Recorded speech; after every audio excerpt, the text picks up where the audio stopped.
My dear brothers and sisters, today's gospel begins with the words of a leper. A leper comes to Jesus, kneels before him and says, "If you want to, you can make me clean." This leper does not argue. He does not demand. He does not question power of Jesus. He only entrusts himself to the will of the Lord. St. John Chrysostom, commenting on this, points out, this is not ordinary faith. The man does not say, "If you ask God," but "if you want." This shows that the leper already recognizes in Jesus the authority that belongs to God alone. Faith at its best is not forcing God's hand, but resting in God's freedom.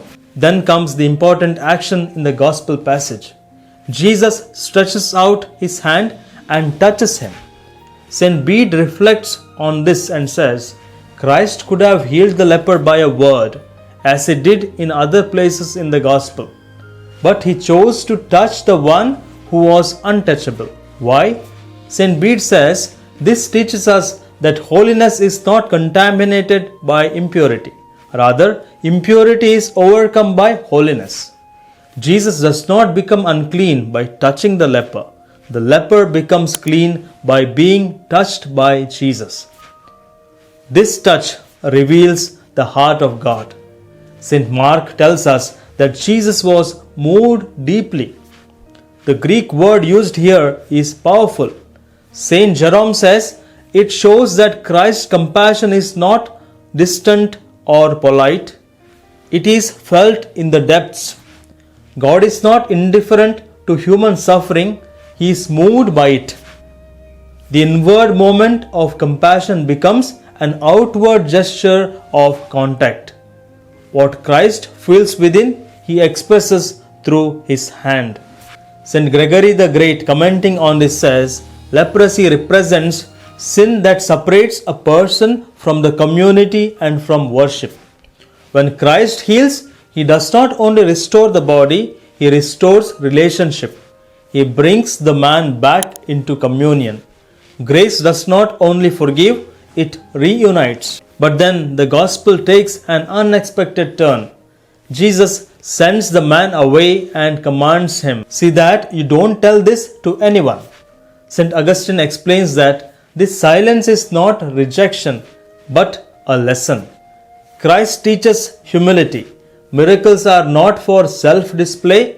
They are signs meant to lead us to obedience and gratitude. St. Augustine says that Christ flees from fame even while crowds seek him, to show that love of applause can quietly destroy the fruit of grace. The man, the leper, however, cannot remain silent. He speaks everywhere about what happened, and the result is ironic. Jesus can no longer enter the towns openly.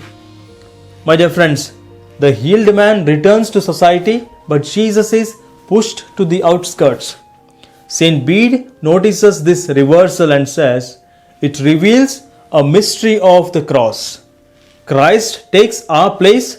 He bears exclusion so that we may be restored. Even before Calvary, Jesus begins to live the exchange of salvation. My dear brothers and sisters, this gospel leaves us with gentle but serious questions. Do we approach Jesus like the leper, with humility and trust in his will? Do we allow his touch to heal not only what is visible but what isolates us inside? And after being healed, do we obey quietly or do we seek attention? The leper teaches us how to come to Christ. Christ teaches us how to live once we have been touched. True healing always leads to humility.